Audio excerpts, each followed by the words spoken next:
Big 4x4s are not a new thing. Vehicles like the Toyota Land Cruiser, the Land Rover Defender and the Range Rover have been around for generations. But since the launch of the BMW X5 back in the late 90s, the way we view and use big 4x4s has changed. They've morphed from being off-road focused workhorses, which are better suited to life on the farm, to road-focused SUVs that can carry the family in comfort and tackle the occasional bit of rough stuff. But it's this very change that has helped SUVs go from strength to strength, and pretty much every manufacturer offers a variety of models in a variety of shape and size. But if you're in the market for an SUV, does size really matter?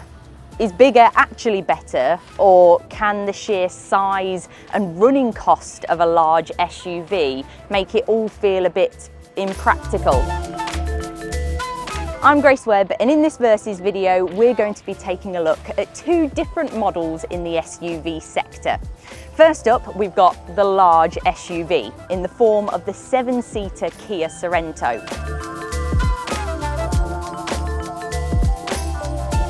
We've then got a smaller, more compact SUV, the Skoda Kamiq. SUVs tend to be marketed at people who live a more active lifestyle. So we're going to be loading up these cars with camping equipment and heading out on a road trip, starting from here in Liverpool and heading on up all the way to the Lake District. That journey should be able to tell us if a large SUV is what's needed if you're forever loading up the car and going on a road trip. Or can something smaller and cheaper, like the Kamiq, do that job just fine? The Sorento is the largest SUV in Kia's range. It's available in a number of different engine options, including an efficient plug-in hybrid model, but the one that we're driving today uses a conventional 2.2 litre diesel engine.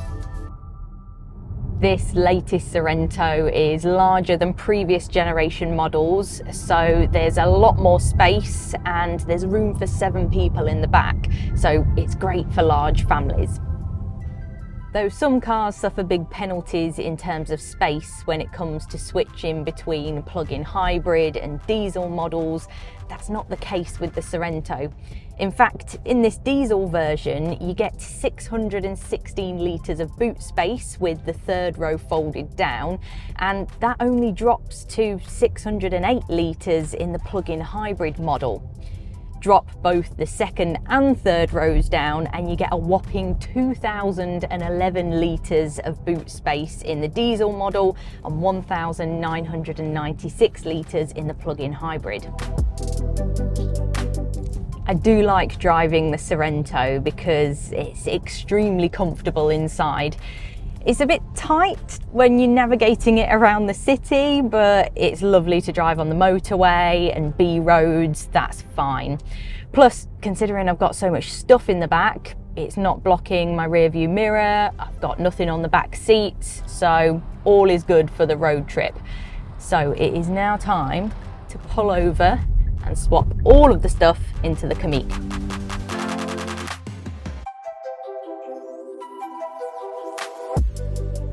Okay, so halfway through the journey, and as expected, the Kia completed that very comfortably. But now it's time to move all of the same stuff into the Kamiq and see how I get on.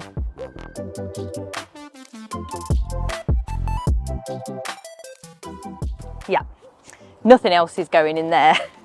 So the fact of the matter is, if I was taking the whole family on holiday, I'd have to get a roof rack to fit all this extra stuff in.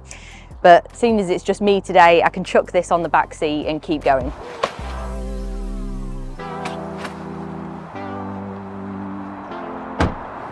So straight away you can feel just how different the Kamiq is. The Kamiq is the smallest SUV that Skoda offer, sitting underneath their mid-sized Karoq and their 7-seater Kodiaq. And because this is a more compact SUV, it comes with smaller engine-sized options. The largest being a 1.5 turbocharged petrol engine, which is what we're driving today. But you can also choose a smaller 1 litre version, which is great for driving around town.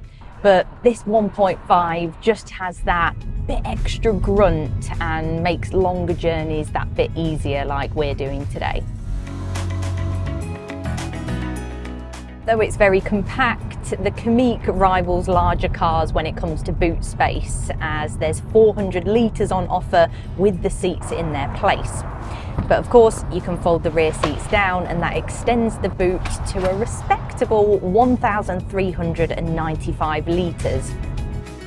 Well, the journey's still been pleasant in the Kamiq, even though I've had to use the back seat for a load of my stuff, but I'm now really excited to get to the destination in the Lake District.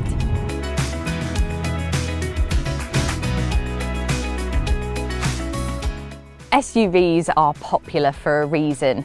They're practical and it's easy to head off somewhere with a load of stuff. The Sorento has proven to be perfect for the job today, thanks to all its space and four-wheel drive, but the Kamiq could also do the job just fine, but you might have to make some compromises, whether that's taking less items, going for a shorter amount of time, or maybe investing in some accessories. So it's worth considering how often you do these kinds of trips to think which SUV might be right for you.